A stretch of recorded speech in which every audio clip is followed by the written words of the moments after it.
વિદ્યાર્થી મિત્રો, આજે હું તમારા માટે લઈને આવી રહી છું ધોરણ 8 નું પ્રકરણ 2 એક ચલ સુરેખ સમીકરણ. આ પ્રકરણમાં આપણે સમીકરણને કેવી રીતે સોલ્વ કરવું, જેમાં એક ચલ હોય એનો ઉકેલ કેવી રીતે મેળવો તથા સુરેખ સમીકરણ એટલે શું તેના વિશે જાણીશું. સૌપ્રથમ એક ચલ એટલે શું?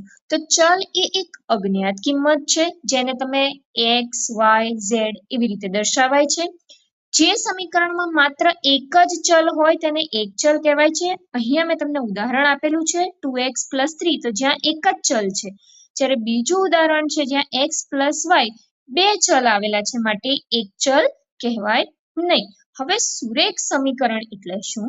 તો કે જે સમીકરણમાં ચલને એક જ ઘાત હોય તેને સુરેખ સમીકરણ કહે છે. એ ઉદાહરણ તમે જોઈ શકો છો. પ્રથમ ઉદાહરણમાં આપ્યું છે x + 5 = 12. તો x ની એક જ ઘાત છે માટે એક ચલ છે.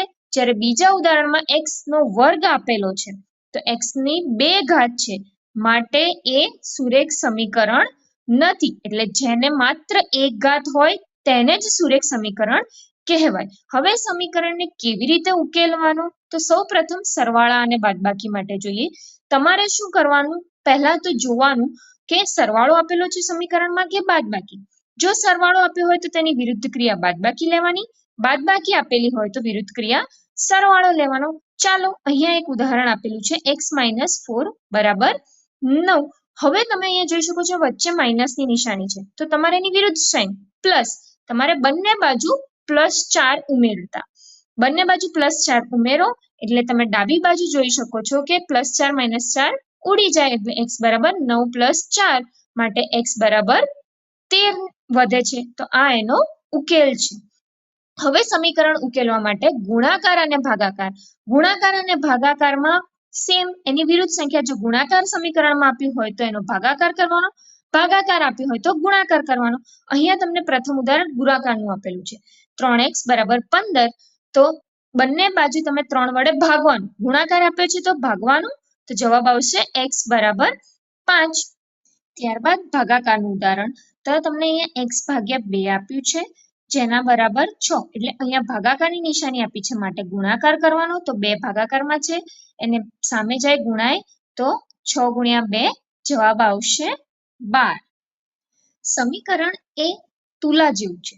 સમીકરણોનું સંતુલન એટલે કે ડાબી બાજુ અને જમણી બાજુ સમાન હોવી જોઈએ. ડાબી બાજુ એટલે LHS લેફ્ટ હેન્ડ સાઈડ, જમણી બાજુ એટલે RHS રાઈટ હેન્ડ સાઈડ, અને વચ્ચે બરાબરની ચિહ્ન એટલે કે તુલા. આપણે જેમ વજનનો તુલા હોય કે ડાબી અને જમણી બંને બાજુનું બેલેન્સ સમાન હોવું જોઈએ. આ પ્રકરણમાં તમારે કઈ વસ્તુ ખાસ ધ્યાન રાખવાની જેનાથી ભૂલ થવાની શક્યતા ઓછી રહે? તો જ્યારે પણ તમે કોઈ પણ ગાણિતિક ક્રિયા કરો, સરવાળો, બાદબાકી, ગુણાકાર, ભાગાકાર, તો જો તમે ડાબી બાજુ કરો તો તમારે જમણી બાજુ પણ કરવી જ જોઈએ. ત્યારબાદ તમે જો કદાચ કોઈ સંખ્યાને ડાબેથી જમણે કે જમણેથી ડાબે લઈ જાઓ છો ત્યારે તમારે એનું ચિહ્ન બદલવાનું. એટલે કે ગુણાકાર હોય તો ભાગાકાર, સરવાળો હોય તો બાદબાકી, આ રીતે એનું વિરુદ્ધ ચિહ્ન લેવાનું. અને જ્યારે તમને x ની કિંમત મળે એટલે કે ઉકેલ મળે ત્યારબાદ એ x ની કિંમત તમારે ડાબી બાજુ અને જમણી બાજુ મૂકી અને ચકાસણી કરવાની. આ રીતે જો તમને જે દાખલામાં ચકાસણી પૂછ્યું હોય ત્યાં ફરજિયાત ચકાસણી ઉકેલ મળ્યા પછી કરવી. ચાલો હવે આપણે સ્વાધ્યાય 2.1 ના દાખલા સોલ્વ કરીશું. અહીંયા તમને પ્રથમ દાખલો આપ્યો છે 3x = 2x + 18. તમારે ચલવાળી સંખ્યા એક સાઈડ લઈ જવાની અને અંકો આંકડા તમારે એક સાઈડ લઈ જવાના. તો અહીંયા 3x - 2x = 18. તો x = 18 જવાબ આવશે. ત્યારબાદ બીજો દાખલો 5t - 3t. ચલ એક બાજુ તો 5t - 3t -5 -3 આ બાજુ આવશે તો +3. મેં તમને અગાઉ જેમ જણાવ્યું, તમારે ગાણિતિક ક્રિયા જ્યારે તમે ડાબેથી જમણે કે જમણેથી ડાબે જાઓ ત્યારે ગાણિતિક ક્રિયા બદલવાની, એની વિરુદ્ધ સાઇન કરવાની. 2t = -2 -2. અહીંયા 2 ગુણાકારમાં છે, સામે જશે તો ભાગાકારમાં, છેદ ઉડે તો t બરાબર આવશે જવાબ -1.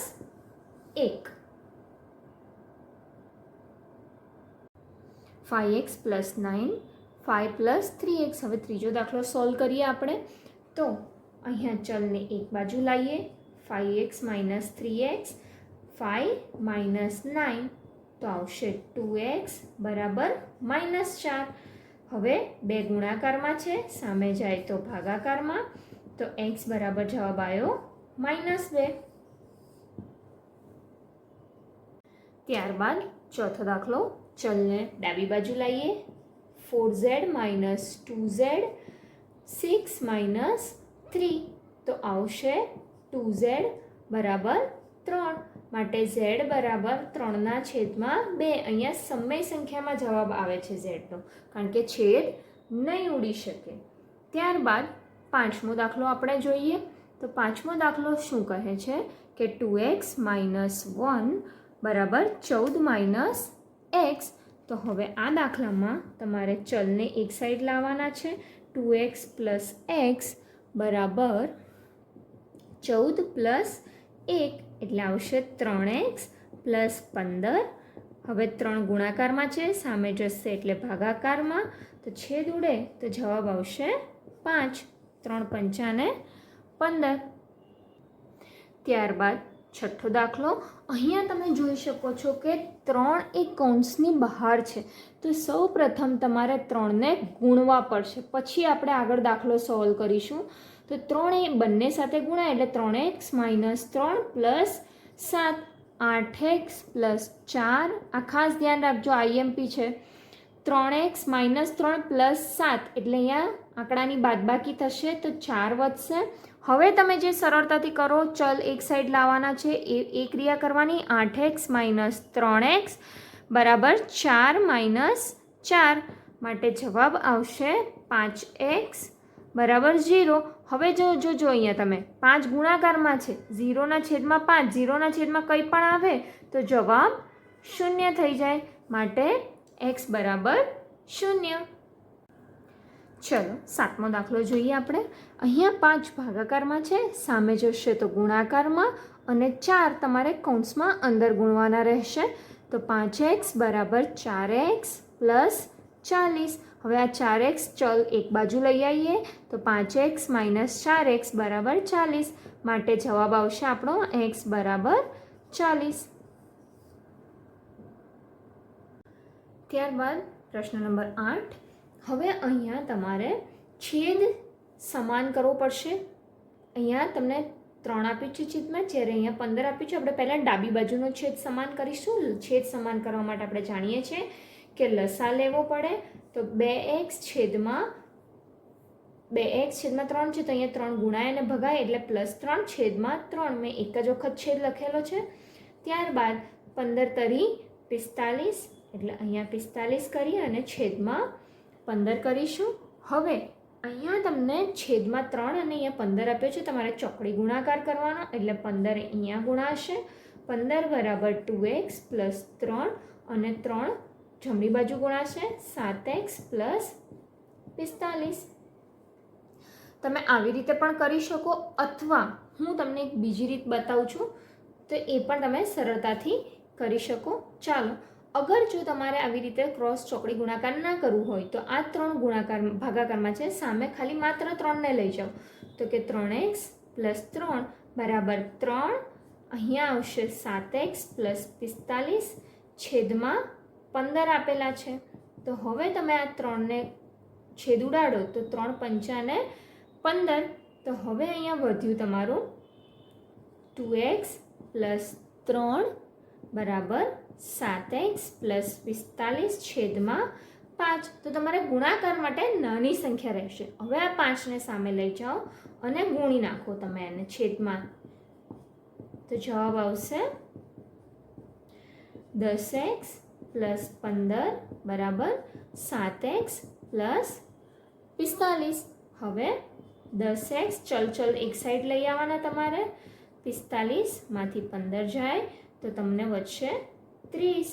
એટલે x બરાબર જવાબ આવશે તમારો 3 ગુણાકારમાં છે, સામે જાય તો ભાગાકારમાં, એટલે x બરાબર જવાબ આવશે 10.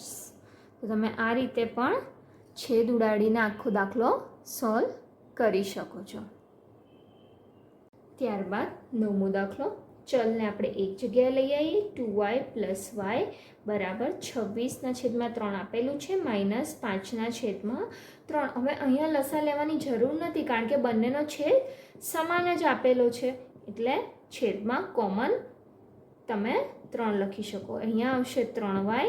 26માંથી 5 જાય તો વધશે 21/3. તો હવે તમે જોઈ શકો છો કે 3 એકા 3, 3 સિત્તા ને 21, તો 3y બરાબર 7 વધ્યું છે. હવે આ 3 ગુણાકારમાં છે, સામે જશે તો ભાગાકારમાં, માટે જવાબ આવશે y બરાબર 7/3. ત્યારબાદ 10મા દાખલામાં આપણે ચલને ડાબી બાજુ જ હંમેશા લાવીએ છીએ. 3m - 5m એવો કોઈ નિયમ નથી, પરંતુ તમે જો એવી રીતે કરો તો તમને સરળતા રહેશે. અહીંયા આવ્યું -2m બરાબર -8/5. બંને બાજુથી માઇનસ કટ થાય તો વધશે 2m બરાબર 8/5. હવે આ 2 ગુણાકારમાં છે, સામે જશે ભાગાકારમાં આવશે.